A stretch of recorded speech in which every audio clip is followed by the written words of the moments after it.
मनोविश्वाची आपल्याला संपूर्ण कल्पना आहे का?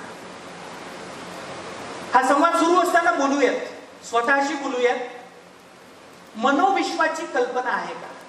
आपला मुलगा सकाळी उठतो, त्याला घ्यायला बस येते, तो शाळेत जातो, शाळेमध्ये तो होमवर्क करतो, तिथून तो परत येतो, त्यानंतर त्याचा ड्रेस बदलून आपण त्याला ट्युशनला पाठवतो, तिथून तो परत येतो, तिथून मग त्याला बास्केटबॉलला पाठवतो, तो बास्केटबॉल करून परत येतो, मग तो होमवर्क करतो, मग तो ट्युशनचं होमवर्क करतो, रात्री तो झोपतो, त्याला जेवायला काय आवडतं वगैरे वगैरे.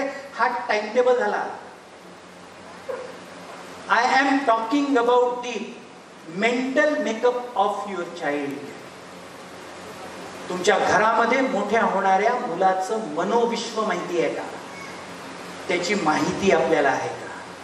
नंबर 2, पालकत्व निभवताना आपल्याला समस्या येत आहेत का?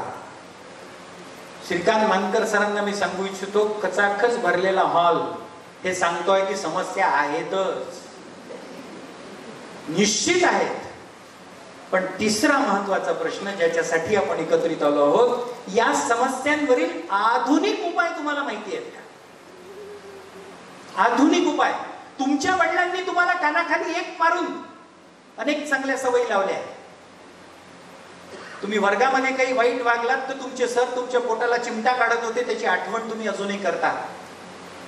तुम्ही काही चुकीचं वागला तर तुमच्या घराच्या बाजूने 3 घरं सोडून राहणारे काका तुम्हाला रस्त्यात कानाला धरून घरी आणत होते.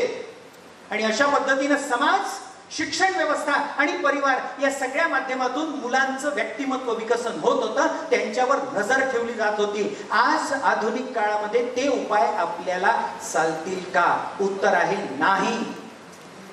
मग आधुनिक उपाय माहिती आहेत का?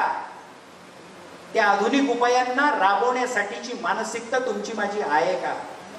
आणि म्हणून त्या प्रश्नांसाठी, म्हणून ज्या लोकांना असं वाटतं की येस मोरील सर आम्हाला मनोविश्व माहिती आहे, आमच्या पोरांचं काय चाललंय मला माहिती आहे, आमच्या पोरांवर आमचा पूर्ण वॉच आहे, वय वर्ष 1 ते वय वर्ष 10, 12, 13, 14, 15, 16, 17, 18, 19, 20, 21, 22 या वयोगटामध्ये आपल्या घरी असणाऱ्या मुलांच्या मनामध्ये काय चाललंय, त्यांच्या हातात तुम्ही आम्ही दिलेल्या मोबाईल मधून त्यांना काय कळतंय आणि त्याचा परिणाम त्यांच्या जीवनावर काय होतो आहे. आणि मनोविश्व माहिती आहे अशी गॅरंटी देणाऱ्या पालकांना पुढचा प्रश्न नंबर 1, या इमोजीचा अर्थ माहिती आहे का? पहिले तर इमोजी म्हणजे काय?